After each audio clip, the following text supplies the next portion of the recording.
मैं राशि Kapoor INN today में आप सबका स्वागत है। बढ़ेंगे आज की सुपरफास्ट टॉप 9 खबरों के साथ। केरल देश का पहला राज्य बन गया है जहां किसानों के लिए फल सब्जियों के न्यूनतम दाम MSP तय किए गए हैं। दाम उत्पादन लागत से 20% ज्यादा होगा। फिलहाल सरकार ने 16 फल सब्जियों के दाम तय किए हैं। इसके अलावा खाने पीने की 21 चीजों पर MSP तय की गई है। योजना 1 नवंबर से लागू होगी और तब तक राज्यों में उत्पादित सभी सब्जियों के दाम तय कर दिए जाएंगे। भारत के लद्दाख को अपने नक्शे में चीन का हिस्सा बताने पर बुधवार को ट्विटर को संसद की पार्लियामेंट्री कमेटी के सवालों का सामना करना पड़ा। इसके अलावा भी पर्सनल डेटा प्रोटेक्शन बिल को लेकर कई सवाल ट्विटर से पूछे गए। नारकोटिक्स कंट्रोल ब्यूरो NCB ने दीपिका पादुकोण की मैनेजर करिश्मा प्रकाश को बुधवार को पूछताछ के लिए बुलाया। हालांकि वो पहुंची नहीं।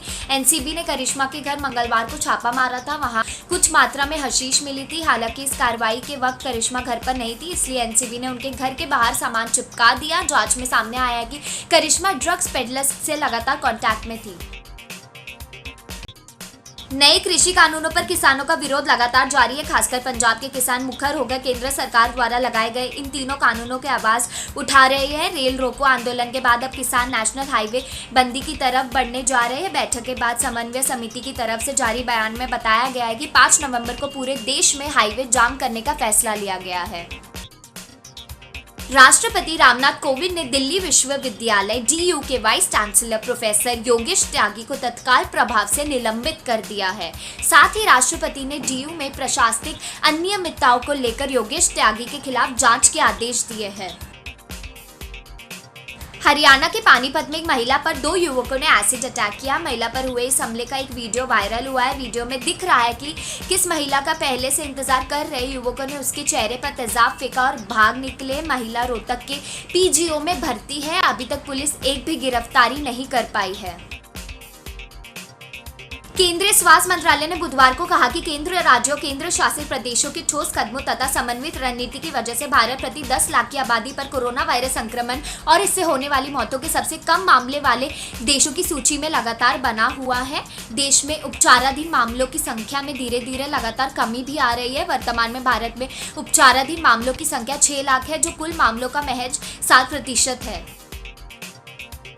भारत चीन के बीच लद्दाख में सीमा विवाद पर अमेरिका ने एक बार फिर चीन को आईना दिखाते हुए भारत का साथ दिया। अमेरिका के विदेश मंत्री माइक पोम्पियो ने रक्षा मंत्री राजनाथ सिंह, विदेश मंत्री S जयशंकर से मुलाकात के बाद कहा कि अमेरिका भारत की ओर से अपनी अखंडता के लिए किए जा रहे कदमों में उसके साथ खड़ा है। अमेरिकी विदेश मंत्री के इस बयान से चीन तिलमिला गया और बयान जारी करते हुए कहा कि ये 2 देशों के बीच का मामला है और इससे किसी भी तीसरे पक्ष के दखल दिए जाने की कोई जगह नहीं है। राष्ट्रीय राजधानी दिल्ली में कोरोना के चलते अगले आदेश तक सभी सरकारी और प्राइवेट स्कूल बंद रहेंगे। दिल्ली के उप मुख्यमंत्री मनीष सिसोदिया ने बुधवार को ये घोषणा की। उन्होंने कहा कि अभिभावकों के सुझावों पर विचार करने के बाद ये फैसला लिया गया है। दिल्ली के शिक्षा मंत्री ने कहा कि अभिभावकों में ये चिंता है कि अगर स्कूल खुले रहे तो कोरोना संक्रमण फैलने का खतरा है। सिसोदिया ने कहा कि दुनिया के दूसरे देशों में जहाँ स्कूल खुले वहाँ ऐसा देखा गया है। खबरों का सिलसिला जारी रहेगा। जय Hind. For more details, please subscribe to our channel and hit the bell icon for latest updates.